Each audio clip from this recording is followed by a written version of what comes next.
तो दोस्तों आज की स्टोरी है ससुराल आकर बिगड़ गई है। अनामिका की शादी को कई साल हो गए थे, सब बढ़िया था। छोटी बहू होते हुए भी वो बड़ी का हर फर्ज निभाती थी, क्योंकि बड़ी बहू तो आते ही अलग हो गई थी। अनामिका के सास ससुर को हर काम के लिए अनामिका ही लगती थी, फिर भी वो उसकी बुराई करना नहीं छोड़ते थे।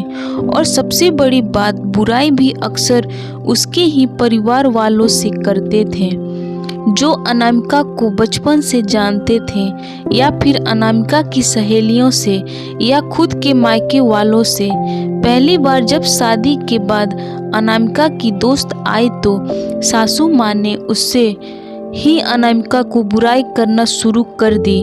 जब अनामिका को पता लगा तो उसने अपने पति नितेश से कहा, माँ जी को समझा दिया था कि कम से कम जो लोग उसे जानते हैं उनसे तो उसकी बुराई कर खुद की जग हंसाई ना करवाए। और उन्होंने ना सुनी, बल्कि और ये आदत ही बन गई थी। आजकल तो अक्सर ये कहती कि अनामिका तुम पहले ये काम अच्छा करती थी, अब नहीं करती हो। फिर भले ही वो कोई भी काम हो।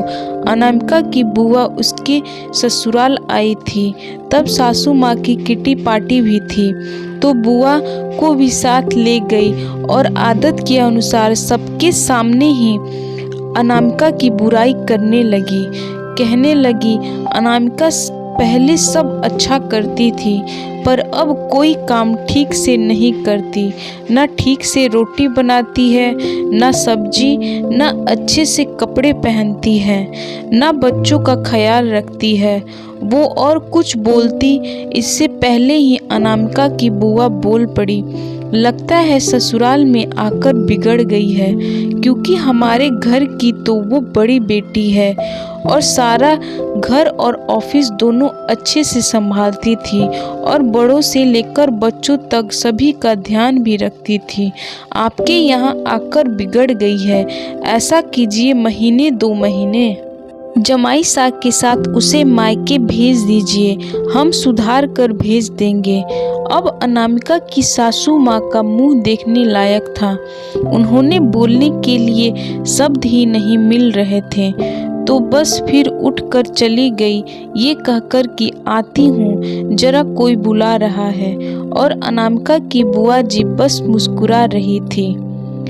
तो दोस्तों आज की आपको ये स्टोरी कैसी लगी, कमेंट बॉक्स में ज़रूर बताएं। और अगर आप मेरे चैनल पे नए हैं तो चैनल को लाइक, शेयर और सब्सक्राइब करना ना भूलें।